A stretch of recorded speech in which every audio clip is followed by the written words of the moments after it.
I can speak Korean. If you want to prove, then look at this.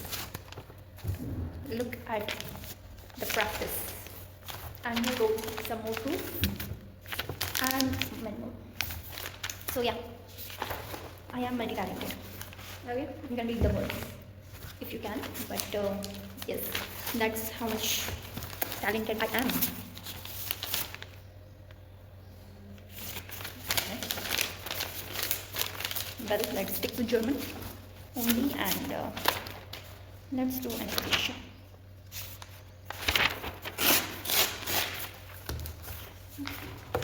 Let's revise anesthesia because सर्दी दिमाग के ऊपर से जा रहा है, and let's have some water as well. It's good to stay hydrated. Okay, so pre-anesthetic checkup, PAC.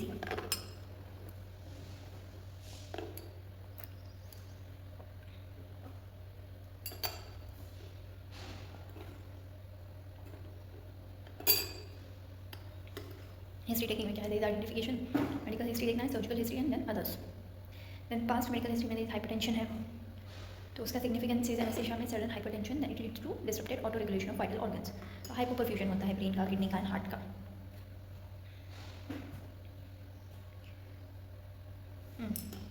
Cutoff value is BP less than 180/110 mm of NG. It can be taken for surgery. Management में antihypertensive देना है till the day of surgery to prevent the rebound hypertension. ACE inhibitors, ARBs दे सकते हैं. It is stopped prior to the surgery due to the risk of orthostatic hypotension and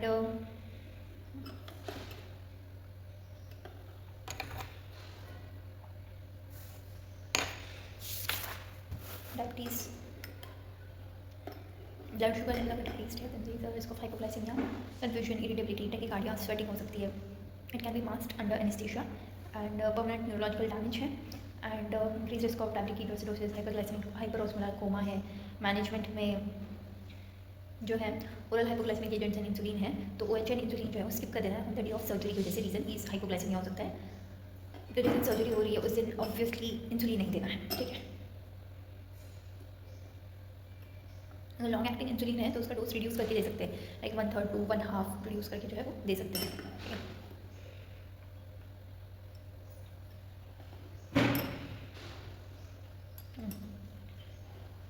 SGLT2 inhibitors, it is stopped 24 hours prior to the surgery. Intraoperative monitoring जो है every 30 minutes करना है.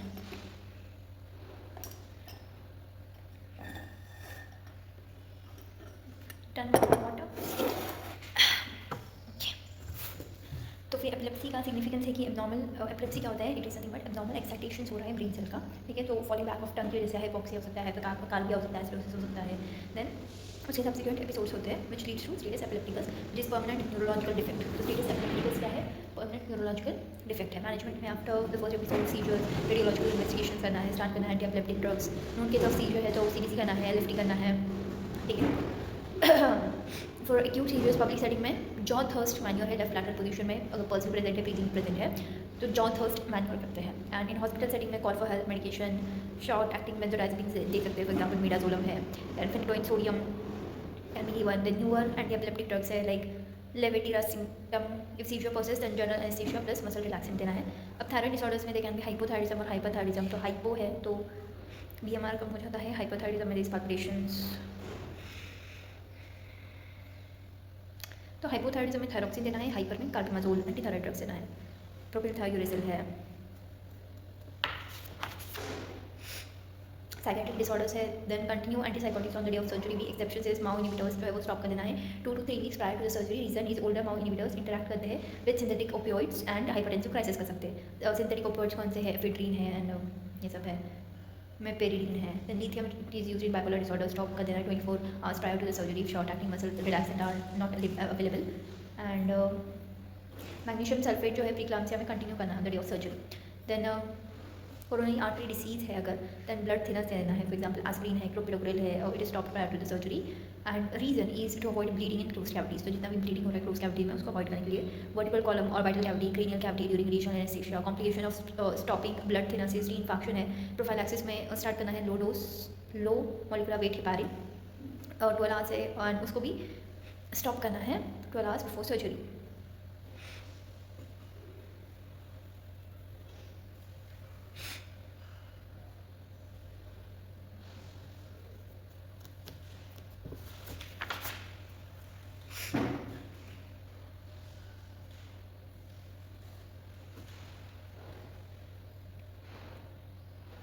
तो estrogen containing pills जितने भी होते हैं तो उससे इंक्रीज वीनस ट्रांसिस and increase risk of deep vein thrombosis. तो रिस्क फैक्टर अगर प्रेजेंट है, for example if in OCPs में ईस्ट्रोजन एंड प्रोजेस्टेरोन भी है, and risk factor that is old age है, लॉन्ग बोन फ्रैक्चर है, बेड रिटर्न है, कोई मेजर सर्जरी है, पास्ट हिस्ट्री है वीन थ्रोम्बोसिस का, अगर ये प्रेजेंट है देन स्टॉप करना estrogen for 4 weeks due to risk of increase DVT, and negative है then continue estrogen, and progesterone only है तो कंटिन्यू करना है। तो अगर एक सर्जरी हो रही है एंड देयर इज ओसीपीज का पेशेंट है तो फिर ओसीपीज में अगर प्रोजेस्टेरोन ओनली पिल है तो फिर उसको कंटिन्यू कर सकते हैं। बट ईस्ट्रोजन अगर है that is oestrogen plus progesterone का कॉम्बिनेशन है देन एंड उसके साथ साथ रिस्क फैक्टर प्रेजेंट है, ओल्ड एज है, पास्ट हिस्ट्री है, फैमिली हिस्ट्री ऑफ डीवीटी है, और it can be major surgery है, देन लॉन्ग बोन का फ्रैक्चर है, तो ये सारी कंडीशंस प्रेजेंट अगर है देन स्टॉप कर देना है 4 weeks prior to the surgery, और अगर एब्सेंट है तो प्रेजेंट उसको कंटिन्यू कर सकते हैं OCPs which is containing estrogen and progesterone. ठीक है, फिर एंटी ट्यूबरकुलर ड्रग कंटिन्यू करना है क्योंकि उसको स्टॉप करेंगे तो मल्टी ड्रग रेजिस्टेंस आ जाएगा। स्टेरॉइड है तो उसका स्टेरॉइड अगर स्टॉपेज कर दिया स्टेरॉइड का then there is hypothalamopituitary adrenal suppression, HPA axis suppression हो सकता है, तो एडिशनल स्टेरॉइड सप्लीमेंट जो है वो देना है अगर हाई डोज ऑफ स्टेरॉइड है, एंड अगर नहीं तो फिर नहीं देना। फिर हर्बल मेडिकेशन अगर है पहले से तो LFT चेक करना है, नॉर्मल है तो कंटिन्यू प्रेसी, जो एबनॉर्मल है then repeat after 1 to 2 weeks. फिर एनसेड्स जो है वो पैरासिटामोल को कंटिन्यू कर सकते हैं। देन डायूरेटिक्स में except thyroid diuretics, all others diuretics has to be stopped. ठीक है, फिर उसके बाद पर्सनल हिस्ट्री में there is interaction with anaesthesia है, अगर स्मोकिंग है तो stop smoking 6 to 8 weeks prior to the surgery, minimum of 3 to 4 weeks तो होना चाहिए। क्यों? क्योंकि अगर क्रॉनिक स्मोकिंग कर रहा है तो उससे 2 चीज़ होती है, ब्रोंकोस्पैज्म एंड लारिंगोस्पैज्म। तो ब्रोंकोस्पैज्म का क्लिनिकल फीचर क्या है कि सडन अनएक्सप्लेन्ड टैकीकार्डिया हो सकता है, हाइपरटेंशन हो सकता है, कैप्नोग्राफी में जो है शार्प फिन अपीयरेंस दिखता है, तो ETCO2 में जो है ब्रोंकोस्पैज्म की वजह से शार्प फिन अपीयरेंस दिखता है, एंड ट्रीटमेंट में ब्रोंकोडायलेटर्स दे सकते हैं। एंड लारिंगोस्पैज्म है मोस्ट कॉमनली एक्सट्यूबेशन में होता है, sudden forceful closure of glottis की वजह से होता है, स्ट्राइडर आ सकता है। ओके, देन ट्रीटमेंट में 100% ऑक्सीजन है, लासेंस मैन्योर है, propofol 10 mg IV during extubation है, uncontrolled and quick acting muscle relaxant succinylcholine देना है, इंट्यूबेट करना है।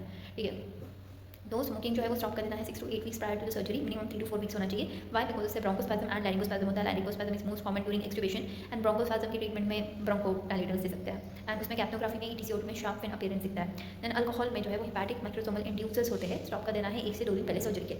कॉम्प्लिकेशंस में क्या हो सकता है कि फल्मिनेंट हेपैटिक नेक्रोसिस हो सकता है, अगर टोबैको है देन उसके वजह से डिफिकल्ट इंट्यूबेशन हो सकता है, रेस्ट्रिक्टेड माउथ ओपनिंग होता है उनका। फिर ब्रेस्ट फीडिंग में जो है मेजर सर्जरीज है, then drugs secreted in the breast milk, express breast milk for 24 hours. ठीक है, ड्रग एडिक्शन सिंपैथेटिक स्टिमुलेंट होते हैं, risk of HIV infection, infective endocarditis है, stop drug after physician consultation. Family history में stage malignant hypothermia इतना है। Then उसके बाद एलर्जिक हिस्ट्री आता है, देखना most common drugs antibiotic allergic है, लैटिक्स का हो सकता है, मसल रिलैक्सेंट, लोकल एनेस्थेटिक्स का हो सकता है, cough syrup increase allergic reaction to muscle relaxants दिखाता है, फोल्कोडीन।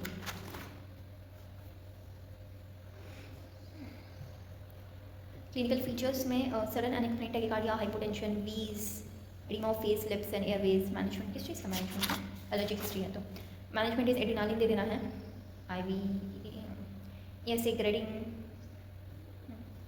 इसमें मैलिग्नेंट हाइपोथर्मिया जो कि अभी ही वीडियो लेक्चर देखा है कर सकते हैं। ठीक है, मैलिग्नेंट हाइपोथर्मिया मतलब क्या हो रहा है इस increase heart rate, PP, ETCO2 है, वेंट्रुलर एरिथमियाज है, देन उसके बाद बॉडी टेम्परेचर इंक्रीज हो रहा है, allergic reaction, allergy to penicillin हो सकता है। ठीक है, डिफरेंशियल डायग्नोसिस में कीटामीन की वजह से हो सकता है, coronary artery disease, exhausted soda line की वजह से हो सकता है।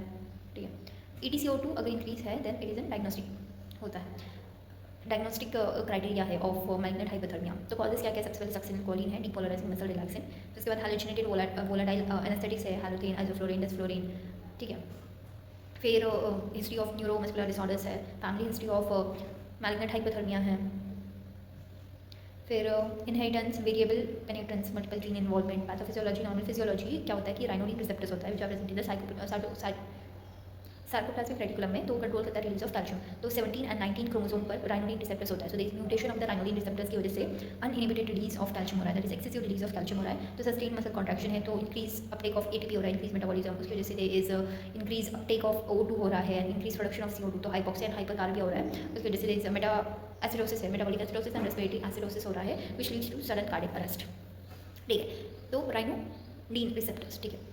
तो pathophysiology of malignant hypothermia is mutation हो रहा है राइनोडिन रिसेप्टर्स में, जो कि प्रेजेंट होता है क्रोमोसोम नंबर 17 एंड 19 में, ठीक है। तो उसकी वजह से एक्सेसिव यानी कि uninhibited release of the calcium हो रहा है फ्रॉम द साइटोप्लाज्मिक रेटिकुलम। फिर सस्टेन मसल कॉन्ट्रैक्शन है, मसल कॉन्ट्रैक्शन बहुत ज़्यादा हो रहा है, तो देयर इज इंक्रीज मेटाबॉलिज्म हो रहा है बॉडी का, क्योंकि एटीपी का जो है वो यूजेज बहुत ज़्यादा हो रहा है, तो मेटाबॉलिज्म बढ़ रहा है। तो इंक्रीज अपटेक ऑफ ऑक्सीजन हो रहा है, जिसकी वजह से hypoxia, increase production of carbon dioxide है, जिसकी वजह से हाइपरकार्बिया हो रहा है। हाइपॉक्सिया की वजह से मेटाबॉलिक एसिडोसिस एंड हाइपरकार्बिया की वजह से रेस्पिरेटरी एसिडोसिस। तो due to metabolic and respiratory acidosis there is sudden cardiac arrest हो सकता है, ठीक है। तो यही होता है मैलिग्नेंट हाइपोथर्मिया। इसका मोर्टालिटी एंड मॉर्बिडिटी जो है वो बहुत ज़्यादा होता है।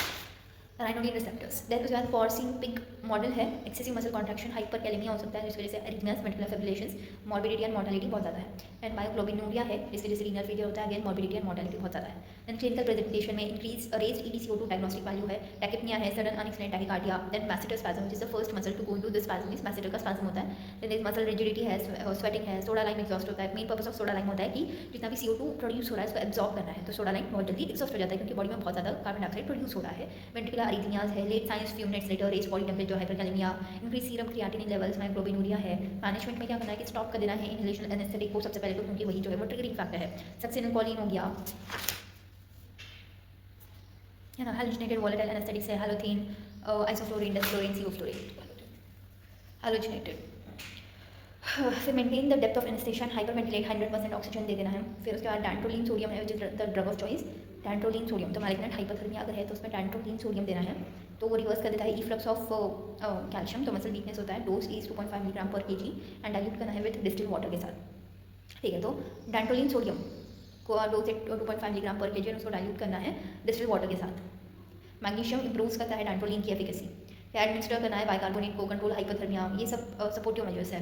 फिर monitor treat अरिथमियाज, monitor urinary output. फिर मैनेजमेंट ऑफ हाइपरकैलेमिया में इंजेक्ट करना है कैल्शियम ग्लूकोनेट को, तो 10 ml of 10% calcium gluconate over 10 minutes देना है। पेंसिलिन एंड प्लस डेक्सट्रोज देना है, साल्ब्यूटामॉल नेबुलाइजेशन करना है। Potassium binding resin cell effective 2 to 3 days of action. Then varied presentation of malignant hypothermia present in post-op period and normal induction present suddenly intraoperatively. Master spasm अगर है most common, तो अगर only master spasm है तो increase कर देना है dose of succinylcholine, because it is considered कि it can occur due to inadequate dose of acetylcholine की वजह से हो सकता है, बट नहीं करते हो। Masseter spasm plus heart rate increase हो गया है, EDCO2 इंक्रीज है, बॉडी टेम्परेचर इंक्रीज है, प्लस फैमिली हिस्ट्री है, plus history of neuromuscular disorder है, then it is malignant hypothermia. Positive family history है तो उसको मसल बायोप्सी से ये कर सकते हैं। हैलोथेन कॉन्ट्रैक्चर टेस्ट है and caffeine halothane contracture test, तो ये halothane contracture test and caffeine halothane contracture test है। माइल्ड हाइपोथर्मिया बेनिफिशियल होता है। हाइपरकैलेमिया, अच्छा ठीक है, मैलिग्नेंट हाइपरथर्मिया के लिए डैंट्रोलिन सोडियम है एंड हाइपरकैलेमिया के लिए calcium gluconate, drug of choice.